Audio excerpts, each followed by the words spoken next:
So today I have another kind of different video. It doesn't technically involve any cars or motorbikes. This is my old differential from the Midget. The reason I'm pulling it apart is to show you what broke. I might insert a clip of the noise it was making here. Just if you lift off, you get that whine in any gear. Oh no, don't do that, don't do that. Oh dear, oh don't do that. Yeah, so that's why I end up having to change the differential.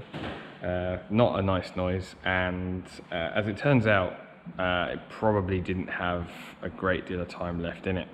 I'm going to switch you on to head cam and we'll start pulling the differential apart and I'll show you what happened.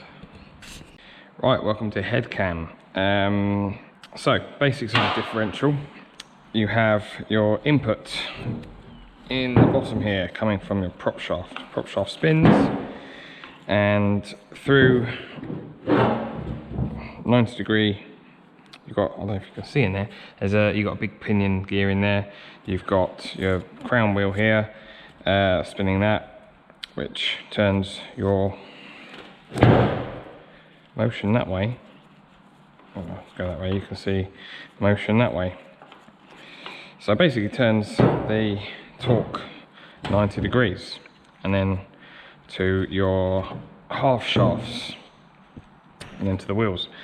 So that's essentially the setup. Now I'm going to go and grab a rag because my hands are black already.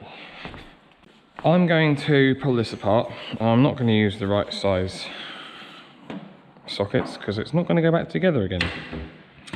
So 17mm socket for these. I'm just going to gun them off.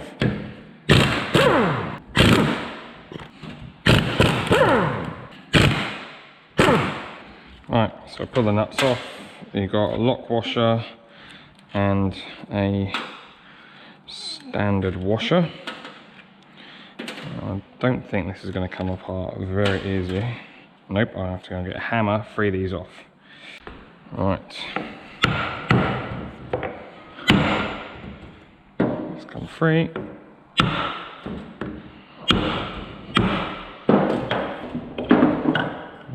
Oh, these are actually, that's what I was after. There we go. Right, they're off. I didn't want to come out, so I ended up holding it off of there and giving the casing a clout with a hammer, but she's off. And these bearings, absolutely fine. Nothing wrong with those at all. You can change these separately, the actual ring gear. Got his lock tabs and bolts to undo. But now we get down to the culprit, the actual problem. I don't know if you can see, I will take the camera off in a moment and try and give you a better view, but we've got a broken tooth there, and it is, I'll get my screwdriver, right there, and it is properly broken. Big crack through it. And believe it or not, that was causing all that noise. All the other teeth on there, absolutely fine, but that one. Yeah, so let's see if we can zoom in a bit on that without getting my camera too dirty. Just move that around a bit. There we go. Right there, you can see it looks like a hole, but it's actually a proper crack. That, don't know for sure, but I am pretty certain that was caused, believe it or not, by me gunning the input. When I changed the input oil seal, I'll put a video there if you want to see what not to do. But yeah, I think that was from using the gun to undo it, which I didn't think would be a problem. I thought I could undo it with a gun and then just torque it up afterwards, it'd be fine. But as it happens, I would highly, highly recommend undoing it by hand if you need to do that job. So yeah, this is, probably could rebuild it, but I don't think there's really much point. I think I'm just gonna chuck this in the scrap bin. We fixed the problem anyway, all ready for the hill climb, which for me is next weekend.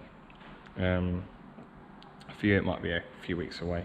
Probably going to be quite a long video actually. I've got a few ideas to make the video a little bit more interesting.